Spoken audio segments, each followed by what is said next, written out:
Today we will start with the chapter Life Process, class 10th. Now, what are life process? Life processes are those processes which are required to maintain life.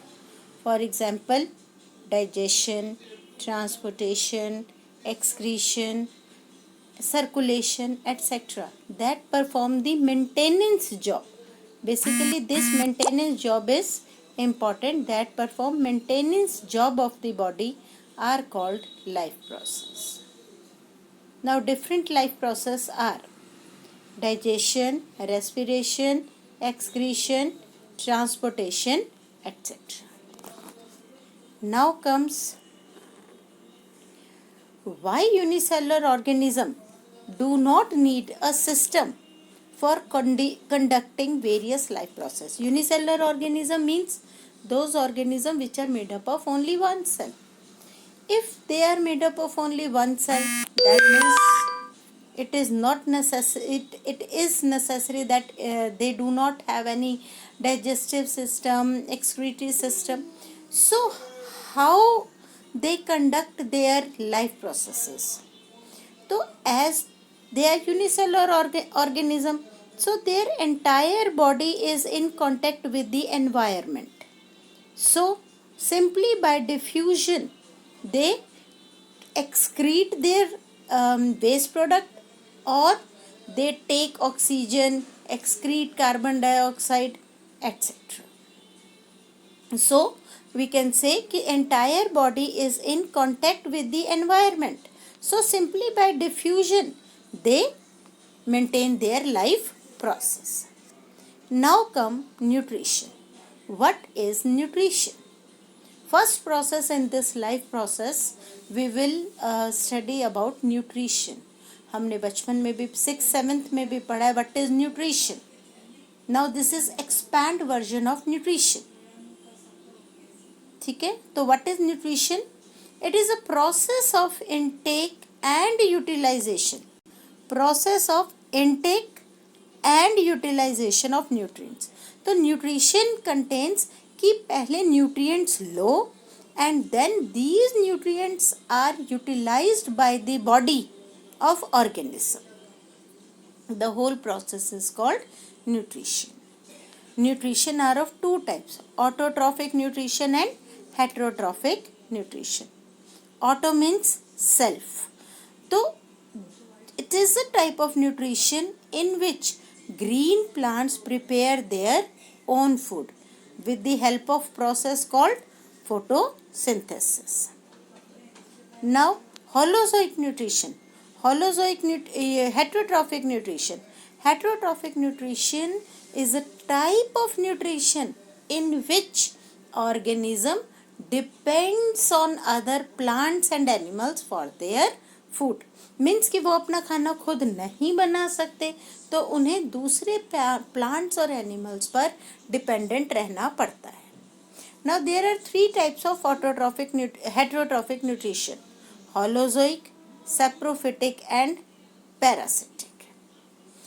Now first we will discuss parasitic nutrition.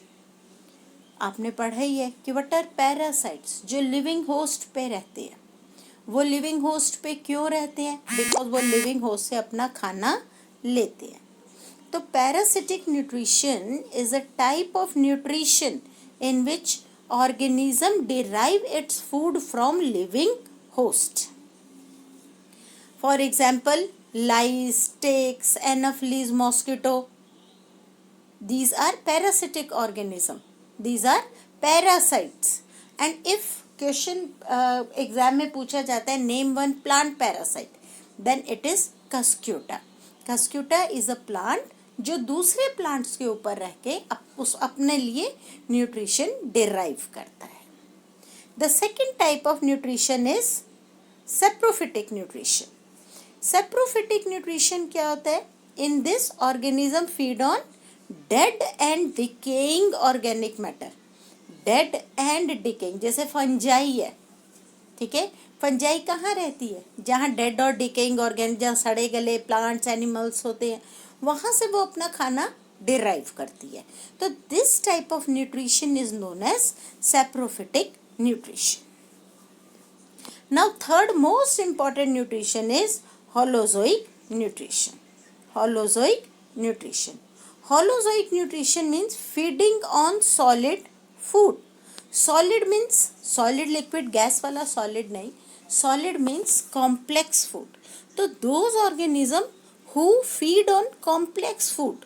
So holozoic nutrition को हम कैसे define करेंगे? It is a type of nutrition in which organism feeds on complex food. Complex food means they simply take carbohydrate, protein, fat. Carbohydrate, protein, fat are complex food. और वो फिर simple में हमारी body के अंदर जाके change होता है and then we utilise energy from them. तो these are 3 modes of nutrition. Now come photosynthesis. What is photosynthesis? Photosynthesis is a process by which plant make their own food. ये हमने बचपन में बहुत पढ़ा है. Green plants have chlorophyll and green plants take sunlight, carbon dioxide, water. In the presence of chlorophyll, they prepare their food. But now the very important question कि what are the steps of photosynthesis? What are steps of photosynthesis? तो ये steps हैं photosynthesis के. First, absorption of sunlight by chlorophyll. सबसे पहले green plants के पास क्या होता है? क्लोरोफिल होता है.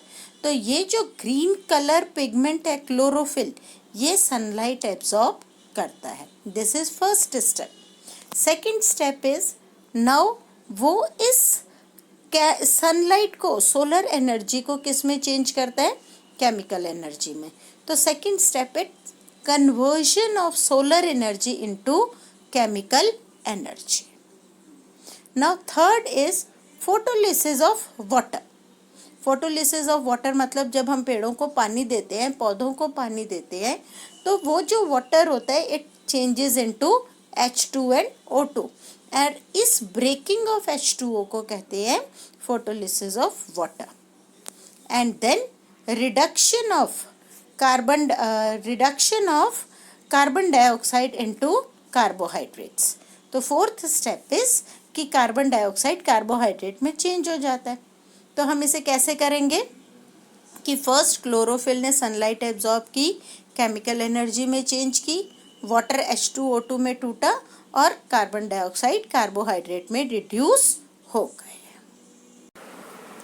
Now holozoic nutrition. As we have said कि होलोजोइक न्यूट्रिशन क्या होता है? Taking in solid food. Solid means complex food and then breaking down these complex particle into simple particle and utilized by the body.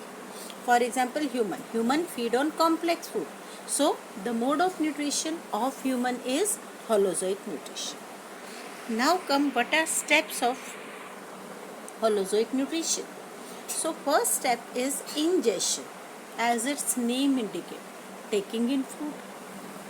Second process is digestion, breaking down of complex food into simpler ones. Absorption, after digesting the nutrients, means कि when complex substances converts into simpler substances, they are being absorbed by the body and then they are transported to the target organ. Then come assimilation. Assimilation means कि now ये जो absorbed food है इसको different target organ तक पहुंचा दिया. Now these absorbed food are used for growth and repair of tissue. Growth and repair of tissue. And now egestion is removal of undigested waste. These are the steps of holozoic nutrition. Now come how does amoeba takes in food. Amoeba अपना खाना कैसे लेता है? तो first of all you must know कि being a unicellular organism, although it is a unicellular organism, still it has holozoic mode of nutrition. So amoeba takes in complex food. अब amoeba के पास ऐसे स्यूडोपोडिया फिंगर लाइक प्रोजेक्शंस हैं, false feet जिसे हम कहते हैं, और सपोज ये फूड पार्टिकल्स इसके पास आ गए। अब ये फूड पार्टिकल जैसे ही अमीबा के पास आता है, अमीबा एक कॉन्ट्रैक्टाइल वैक्यूल बना लेता है ऐसे। इस कॉन्ट्रैक्टाइल वैक्यूल के बाद जो ये वॉल है ये फ्यूज हो जाती है और फूड पार्टिकल बॉडी के अंदर चला जाता है और ये वॉल वापस बन जाती है। उसके बाद जब ये पार्टिकल्स फूड पार्टिकल इंजेस्ट हो गया, नाउ अब ये इंजेक्शन कंप्लीट हो गया, देन ये पार्टिकल एब्जॉर्ब होगा, डाइजेस्ट होगा, एब्जॉर्ब होगा, एसिमिलेट होगा, और उसके बाद सपोज ये वेस्ट प्रोडक्ट जो बना, अब ये वेस्ट प्रोडक्ट बॉडी सरफेस के थ्रू ही बॉडी के बाहर चला जाएगा। Now amoeba takes in food, अब amoeba takes in food using finger like projections called pseudopodia, और विच फ्यूज ओवर, ये जो स्यूडोपोडिया है ये फूड पार्टिकल के ऊपर फ्यूज होता है और फूड वैक्यूल बना लेता है, और फिर सारा injection, this was injection, and फिर डाइजेशन एब्जॉर्प्शन के बाद इजेक्शन हो जाता है। Now this is very important कि the process by which amoeba takes in food is called endocytosis. It may be called endocytosis, it may be called phagocytosis. So this is endocytosis. So this is the process how amoeba takes in food. Now explain in detail the process of nutrition in human being. अभी हमने पढ़ा amoeba के अंदर. Now it is human being. अब human being में भी being a holozoic nutrition, injection होता है, digestion, absorption, assimilation and ejection. अब आप बुक कंसल्ट करो और उसका डायग्राम देखते हुए ये स्टेप बाय स्टेप आप समझो। माउथ, सबसे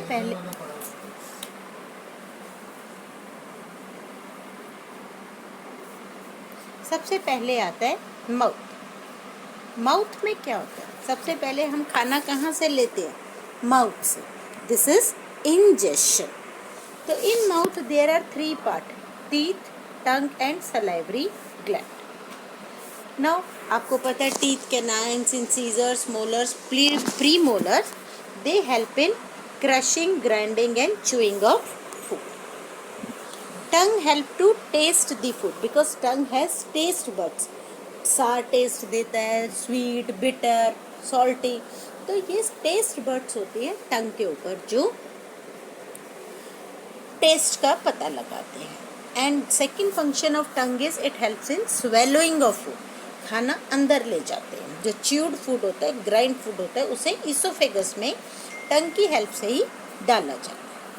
Now salivary gland, this is the first gland of digestive system, ठीक है।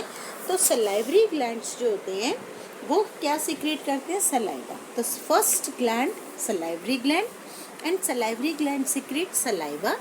Saliva contains an enzyme known as salivary amylase, और ये salivary amylase क्या करता है? जो complex starch होता है उसे शुगर में कन्वर्ट कर देते हैं, स्टार्च को शुगर में कन्वर्ट कर देते हैं। Now after this process the food goes to oesophagus. Oesophagus is a part of digestive system और alimentary canal in which no digestion takes place. Oesophagus just क्या करती है? रिदमिक कॉन्ट्रैक्शन, रिलैक्सेशन करती रहती है और खाने को, जो च्यूड फूड है, उसे zigzag मोशन में स्टमक तक पहुंचा देती है। Now this contraction and relaxation of muscles of esophagus is known as peristaltic movement। यहाँ पर कोई डाइजेशन नहीं होता। उसके बाद आता है आपका खाना पहुंच गया हमारा स्टमक के पास। अब स्टमक के पास जब खाना, when the food reaches to stomach, तो क्या होता है? The walls of stomach contains gastric gland. Stomach की वॉल्स में ग्लैंड होते हैं, गैस्ट्रिक ग्लैंड. तो पहला ग्लैंड था salivary gland. This is gastric gland which secrete gastric juice. And gastric juice contain three things: HCl, pepsin and mucus. HCl, pepsin and mucus. What is the function of HCl? HCl kills the bacteria present in the food, and second, it provides acidic medium for pepsin, because pepsin is an enzyme which converts protein into amino acids, but pepsin work in acidic medium, and this acidic medium is provided by HCl. Now, HCl is a strong acid having pH approx 1.5. तो HCl तो हमारी stomach की walls को damage कर सकता है. So the third mucus is present in order to protect the inner lining of stomach.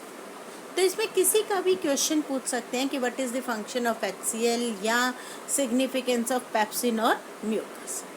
अब stomach में आपका जो खाना है वो प्रोटीन्स जो है एमिनो एसिड में चेंज हो गए, और स्फिंक्टर मसल से जो खाना पहुंचता है अब स्मॉल इंटेस्टाइन के पास पहुंचा. अब स्मॉल इंटेस्टाइन जो है कहाँ से सिक्रीशंस लेती है? लीवर से और पैनक्रियास से. एंड स्मॉल इंटेस्टाइन की अपनी वॉल में भी इंटेस्टिनल ग्लैंड्स होते हैं. अब लीवर क्या करता है? Liver secrete bile juice and bile salt. Bile juice जो एसिडिक फूड, जो HCl ने स्टमक में फूड को एसिडिक कर दिया था, उसको एल्कलाइन मीडियम में चेंज कर देती है. और bile salt emulsification of fat में हेल्प करते हैं, मीन्स बड़े फैट ग्लोब्यूल्स को छोटे छोटे फैट ग्लोब्यूल्स में चेंज कर देते हैं ताकि वो इजीली डाइजेस्ट हो सके. Pancreas, second secretion comes from pancreas. Pancreas secrete pancreatic juice which contain lipase, amylase and trypsin. Lipase converts fats to fatty acids. Amylase convert starch to sugar, and trypsin convert protein into peptones.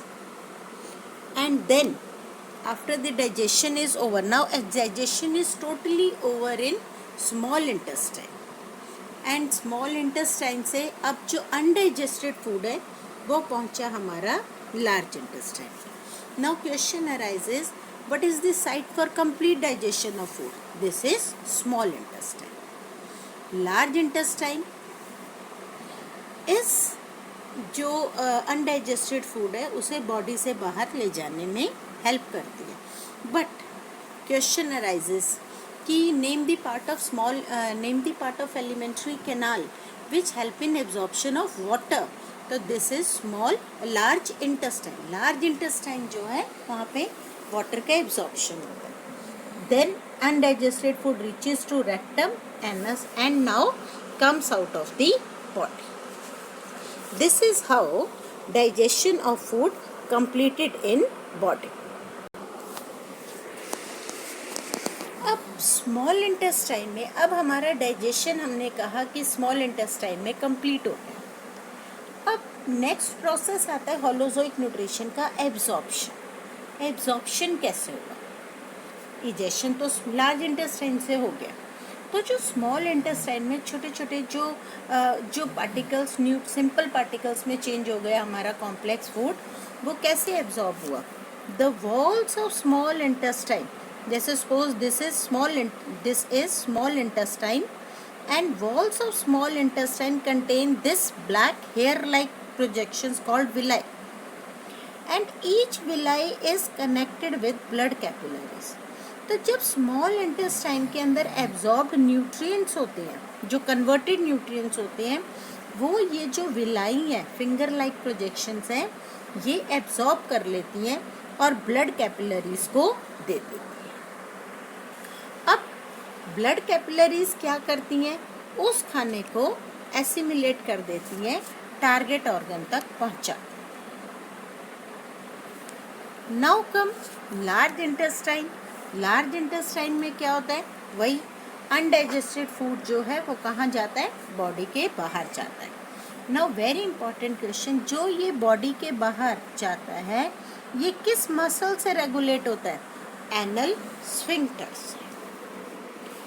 Now very important question, what is the significance of villi? First, तो what are villi?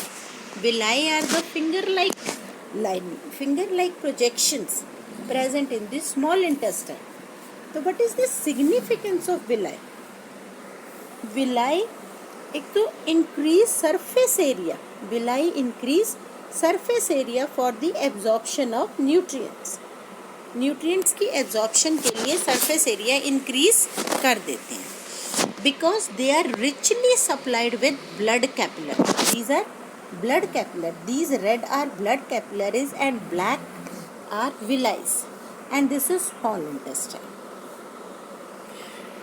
Now, question comes, why do herbivores have longer small intestine than carnivore? This is very important question because herbivores feed on plants. Plants contain cellulose. And cellulose जो है, it need large surface area for absorption, whereas meat is easier to digest. So in order to have large surface area for absorption, herbivores have small intestine longer than carnivores. This was all about digestion in human beings.